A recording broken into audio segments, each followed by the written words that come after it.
guys, welcome back to my channel. So today we're doing my January wrap up. So I read 19 books in January, which normally I read like 15, if that, 12, I don't know. It's somewhere around that range. So I read more than usual this month. I did read a lot of shorter books, which we'll get into, but overall, it was pretty successful. So I read one-star book, 3 2-star books, 2 3-star books, 2 3.5s, 5 4-star books, 2 4.5s, and 4 5 stars. So overall, very successful, right? I'm proud of myself. Last year in 2022, January, I read like all 1-star books. So listen, we can only go up from here. You know what I'm saying? Yeah, if you want to hear my little reviews about some of these books, definitely stick around. And if you're new here, make sure you like this video and subscribe if you liked it. And yeah, first of all, if you're new here, I start with the books that I like the least and I work my way up to the books that I like the most. So we do rants first and then raves last, okay? So let's just jump right in. My 1-star read was a short story collection called Other Terrors. So this is a book where it's an inclusive anthology about what it means to be other. So that could be race, sexual orientation, disability, anything that's like outside of the norm. That's kind of what this is. There are some great authors in here like Jennifer McMahon, S.A. Cosby, Stephen Graham Jones, like some really good, well-known authors are in here, and I just thought that this was going to be good, and this sucked. I didn't like a single short story in this entire book. Like, short story collections are so hit or miss in general. Most of the time it's like, okay, I like this one, I don't like this story. This one is the only one I've read where like I hated every single short story. I thought it was boring. Most of them were just really weird, bizarre. I don't understand. And like some of like the authors that I really like in here, their stories were like not that good. So I'm like, why? Like, what is this? Some of them I feel like it just missed the mark. It was just very, that's how I feel about that book. Like, I just need to get rid of it. It was just so bad. And then I had 3 2-star reads, which the first one that I'm going to talk about, 2 stars might be a little generous for me. And it was also in my 5-star prediction video. It's Stolen Tongues by Felix Blackwell. Is that his name? Guys, I don't know what the fuck I was thinking. I know myself, right? I don't know why I thought this would be a 5-star read for me, because I know myself better than that. And oh man, so this book, everyone always raves about this book and gives it 5 stars, and they're all jerking each other off to how terrifying and scary this book is. And listen, this book, I hate it. I hate it. But basically, let me tell you a little bit first. This book is about this couple. They're newly engaged and they go to stay at this little cabin in this secluded area, and her mom owns the cabin, and they start seeing this like dark kind of looming figure outside the cabin, and they're hearing all these strange like voices, like the voice of a little boy and like different people's voices, and they start affecting the woman more because she starts communicating with these voices while she's sleeping, and there's like this whole night terror aspect. And sounds great in premise. The beginning of this book seemed promising. I think that's maybe why I gave it 2 stars, and it just kept getting worse and worse and worse. As you're reading, it just goes on and on and on and on. It's like reading a really long Reddit post that just won't stop, which basically is what this is, because it started as a Reddit no sleep and then it got turned into like a full-length novel. It should have just been a novella. Honestly, it would have been fine as a novella, but this was just dragging. It was the same thing over and over and over and over. So repetitive, so boring. And then the characters were written so poorly. This man in this book referred to his fiance as my fiance so many fucking times. I was starting to question if she even has a name. She does have a name. It's Faye, because he also said that so many times. It was like Faye, Faye, Faye, Faye, Faye, Faye, Faye, my fiance, my fiance, my fiance, Faye, Faye, Faye, my fiance, every sentence of this book. Every fucking sentence. I was like, does this man even have a personality? No. The woman, no personality. The most bland, boring characters. I cannot read a book that doesn't have good character development, and this one was just lacking so much. I'm gonna need everyone who gave this 5 stars to please submit me an essay as to why you thought that this was 5 stars. Because I'm just genuinely curious. You know, I read a lot of reviews that people gave this 5 stars because they thought it was terrifying, which, I mean, is fine. We all find different things terrifying and scary. But aside from that, I thought the writing was terrible. Correct me if I'm wrong. We can fight about it. Just let me know. I'm just baffled that so many people are into this book. I mean, I know I'm a little unpopular opinion girl, but I wasn't expecting to hate it this much. I don't know. The other 2-star books, the first one being The Drift by CJ Tudor. This was a new release that came out the end of January 31st, and I had an arc of this one, and I was not a fan. So this one is about, it's like a dystopian, apocalyptic sort of horror book. It's like a horror thriller mixed. And we are following 3 different people, 3 different POVs, and all 3 of them are stranded during this snowstorm with a group of strangers. So it's like the one girl was in a car crash, the one guy is like in this retreat and the power goes out and they're all stuck. And the other group of people, they're stuck on this snow lift, and you're starting to learn kind of what's going on. There's like a disease going around and people are dying, and it's very post-apocalyptic horror kind of situation, almost like zombie-ish, but not really. So it seems interesting, but the way that it was written, I'm not a big fan of CJ Tudor's writing because it's so confusing, and you're following these 3 different people, but all 3 of them are in a very similar plot setting and situation, and they all kind of started morphing into one. I'm like, I don't know who is who, and each of them are stranded with like 10 different people, and at first I didn't think you had to pay close attention to them, but you do to get some of the plot twists. So it is so confusing. I can't keep track of 35 people in my thrillers. Like, I don't care to keep track. And for a thriller horror, I didn't find all of it that thrilling. I kind of thought it was boring. And I think it's because it just lacked the character development. There was too many characters. I didn't care about any of them. Sometimes I had to go back and even like refresh my memory as to whose POV I was reading from. It was just not very exciting. It's also very bleak and depressing, which I love. So I was kind of into that, but it wasn't enough to sustain my attention. And I just wasn't a fan. I know a lot of people will love this one.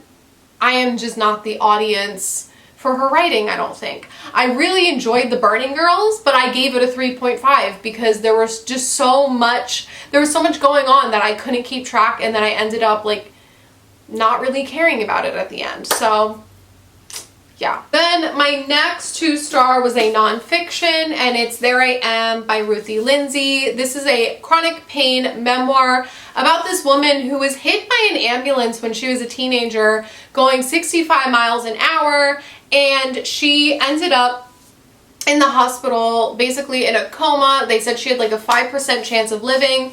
She ended up surviving and then was dealing with this like debilitating chronic pain and complications after the fact. This story is just incredible. God bless her. Like, it was, like, so traumatizing, and I have nothing but respect for this woman. But the writing of this book, so much in this book was like very, my family's rich, like they have all this money to afford the best doctors, and all these people donated thousands of dollars for me, and all I do, you know, very much heavy on the Christianity religious aspect, which is fine if that's your thing, but it was reading very Christian bookstore to me, so I just couldn't connect with this story. And it was more so like, I don't know, her actual chronic pain story, yes, amazing, incredible, like I feel for her obviously, but everything else was very kind of like pretentious Christian bookstore. Yeah, that's all I'm gonna say.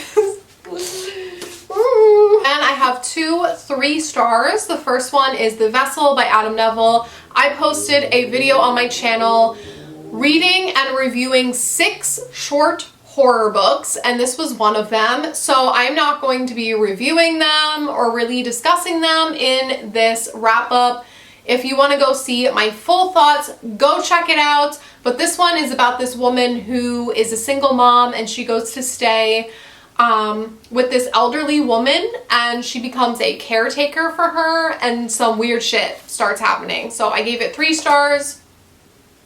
And then my next 3-star read is a thriller. It's All the Dangerous Things by Stacey Willingham. This one is about this woman who is suffering with severe insomnia ever since her son, I think he was like a year old, a year and a half old, he disappeared exactly a year ago. So for the past year, he's been missing, and she hasn't been sleeping, and her life's kind of been falling apart, and she's just dealing with all this grief and mental illness. And she comes across this man who runs a true crime podcast. It does not have a podcast element. It's just a guy who's like a podcaster for a living in this book. But she comes across him and agrees to start meeting with him and kind of discussing some of the things that happened leading to his disappearance. Someone basically like snatched him out of a window in their own home. So we're just trying to piece together what happened following her son's disappearance. I mean, it was good. I liked it. It was just very slow, kind of boring sometimes for me. And in the end, when everything was all wrapped up, I was just kind of like, like it was okay. I mean, I liked it. I recommend it. It was like an easy thriller, just like an easy book to kind of follow along, you know? But I don't think it was anything like spectacular. I see a lot of 5-star reviews about this one, and like, I don't know, it's okay. I have 2 3.5s. The first one being They Were Here Before Us by Eric LaRocca. This is just like a short story collection. It's supposed to be a novella, but they more so read like short stories to me. But this is about, all of them take place from the perspective of different animals. And this one was also in that vlog, which will be linked everywhere. And then the next 3.5 is another thriller. It's The Golden Couple by Greer Hendrix and Sarah Pekkanen. This one is about this therapist, and she lost her therapy license because she practices these weird therapy methods that are unethical, and she's fucking nuts. So she lost her license for like breaking into someone's house to learn more about them. Like, she's fucking crazy, okay? So this couple goes to her because they're trying to fix their marriage. They have a lot of issues, and she's like, oh, I can fix your marriage in 10 sessions or less. Like, she's just crazy.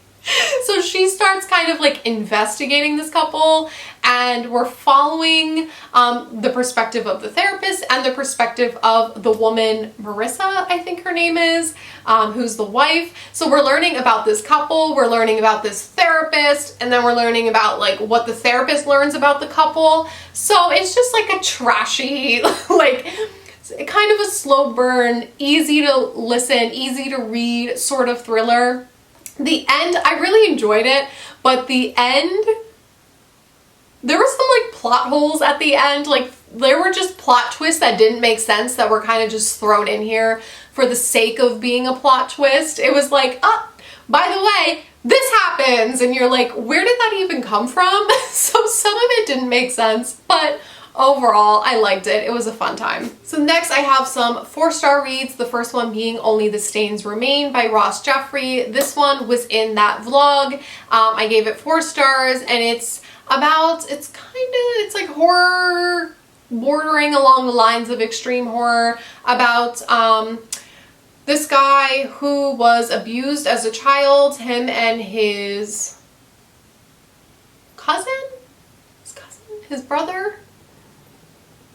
brother were heavily abused by their uncles and their dad as kids, and now in present day he's trying to get revenge on them. Very, very, very triggering about child abuse. Look up trigger warnings for that one. My next 4-star was The Slob by Aaron Beauregard. Is that how you say his name? Sorry. This is extreme horror. Very graphic, disturbing, probably like the most disgusting book I've ever read in my life.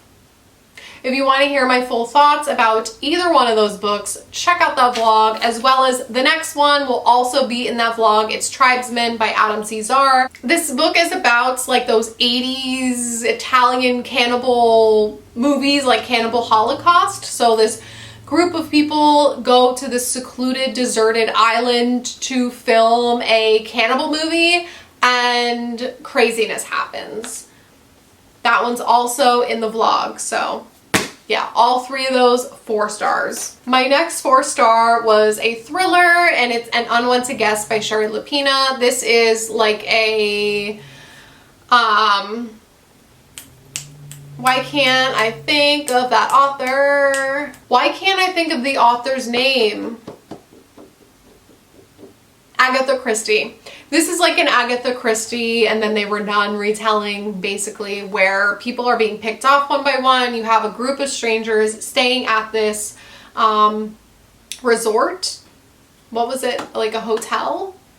But they're staying at this place and people start dying one by one. It was just so much fun. I had so much fun just like listening to this on audio and like flipping through it on my lunch break, and I just was reading this and just had so much fun trying to guess who it was, who the killer was, and I kept flipping back and forth, and I overall kind of knew all along. But then I was like second guessing myself, and I just had fun with this one. It was just a fun, easy read, and I highly recommend. Then my last 4-star is A Karen Slaughter, Kiss Cut. This is the second book in the Grant County series. So we are following Sarah, who is the town coroner slash pediatrician, and her ex-husband Jeffrey, the chief of police. And then, why did I forget her name already? Lana? What the hell's her name? Lena. She's the detective, and in this situation, we are following this young girl. I think she was like 13 or something, but they're at this kind of shootout at this skating rink, and she is holding a gun on this other teenage boy, and she's like, I'm gonna kill him, kill me, or I'm gonna kill him, and craziness happens, and the girl dies, and we're basically following these 3 main characters as they kind of discover more about this girl and, you know, do the autopsy and then try to figure out, like, okay, why was she trying to kill this teenage boy? It is dark, fucked up, twisted, typical Karen Slaughter fashion. It is so like graphic. I was like, oh my gosh, this town, what is going on in Grant County that there are all these crazy people around? This is like some wild shit. I was like, this family, what is going on with these families? That's all I have to say. Look up trigger warnings. The only reason I didn't give it 5 stars is because I've seen her do, you know, books like Pretty Girls, which is my favorite book ever. Everything is like a 4-star from her because I'm like, listen, I know Pretty Girls was a 5-star. Also, False Witness, I think I gave 5 stars as well. So this one, it's a good one though. I really enjoyed it and I can't wait to finish off the series and learn more about our main characters. I love them. I really need to buy a new set, like an actual set, because I got these for like $1 from like a library sale or something and they're pretty crusty. So yeah. I have 2 4.5s, the first one being Bird Hits Glass. I'm not even going to try pronouncing her name. This is about a woman who's suffering with a chronic illness. I think she has chronic fatigue syndrome, and she's constantly dealing with feeling ill, being in pain, and it's just navigating her life, dealing with this chronic illness and how it affects not only her mentally and physically, but how it affects her relationships, you know, with her boyfriend, her family, her friends. And it's just so insanely relatable. Like when you have a chronic illness, it is so alienating, and this just hit so close to home. A little too close to home for me, where it made me depressed, which I think is why I gave it 4.5. Also, it did kind of drag a little bit here and there because it's just like a character-driven contemporary. But overall, I highly, highly, highly, highly recommend. If you have a chronic illness, is just so insanely relatable. Like I said, a little too relatable where it hit too close to home for me, but so, so, so good and well written. Then my next 4.5 was Near the Bone by Christina Henry. This one is what a creature feature should be. Okay, I hate creature features. This is the best one I've ever read. So this is about this woman, Maddie, who is married to this guy, William, who is a piece of shit. He is a motherfucker, okay? And he is so abusive mentally, physically, sexually. Terrible, terrible, terrible, awful, awful, awful human being. I wanted to rage reading this book, okay? So they live in this secluded cabin on the mountains, and one day they come across this thing that they're like, okay, that's not a bear, that's not an animal, it's a creature. So our main character is, number 1, trying to escape her crazy abusive husband, number 2, trying to escape this creature. And the symbolism for like what the creature is, and oh, this book is so, so good. The vibes, the writing, it was so good. There were a few things that didn't quite add up or make sense to me. And that's why I gave it a 4.5 and not a perfect 5, but such a good one. Such a good book. Then moving into 5-star reads, I have a nonfiction here, Heavy Flow, Breaking the Curse of Menstruation. This one is a book about periods, and the first part of the book I absolutely love. So we're talking all about, you know, the inequality of women's healthcare compared to men's healthcare, and how periods are seen as taboo, and the history of menstrual cycles and myths about the menstrual cycle and how it's seen as a curse, and so good. And then the other chapters, it just kind of goes into, you know, what your cycle is, hormones, you know, how things work. It also has very accurate representation of what endometriosis is and what it's like, and PCOS, and lots of different hormonal conditions. It goes over the female anatomy. This is like what you should be learning in school that we don't learn. I feel like women are so uneducated when it comes to their own bodies, and like we should be reading books like this in school. We should be learning this information. We should be openly talking about menstrual cycles, and like where was all this information when I was in school, you know? But yeah, beautifully done, very well written, lots of important information, highly recommend.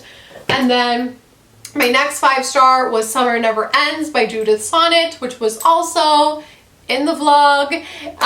And this one is just about these kids that go on this summer camp to it's like a Bible camp, like church camp, and very like extreme horror, graphic, gory depictions involving small children.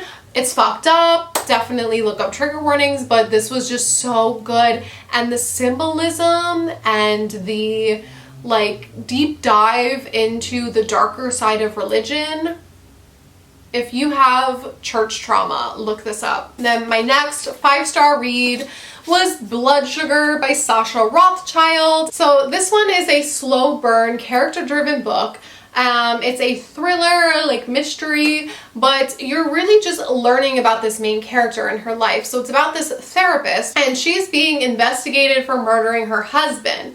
And they're connecting all these murders back to her. So she's accused of 4 murders. She's only guilty of 3 of them. And we kind of learn about the 3 people that she murdered. And it's very like good for her. If you like a good for her type of book, definitely check this one out. You're just learning all about her and her life and the people that she murdered and why she did it. And she's just kind of the type of person where it's like, that's a really shitty person right there. I'm just gonna kind of nudge him along into dying.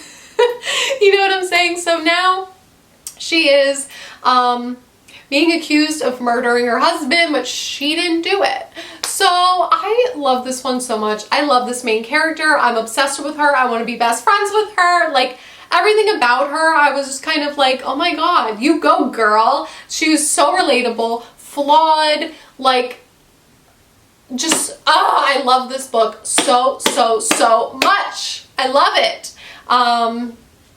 Yeah, I highly recommend if you love a good character-driven book, which I definitely do. Let me know if you want me to do a video with character-driven book recommendations. One of you guys recommended that I do that, and I think I'm gonna do it. So definitely check this one out.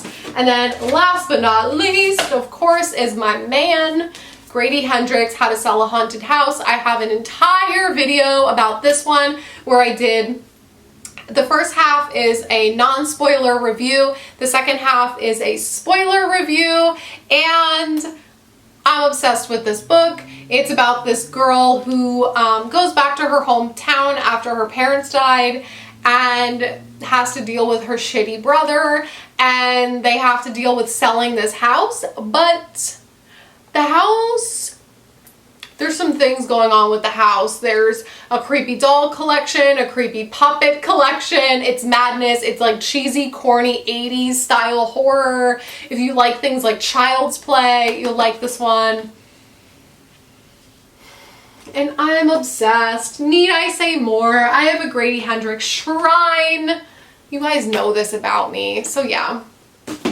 That is it. Those are all the books I read in January. Let me know your favorite book that you read in January in the comments down below, and I will see you in my next video.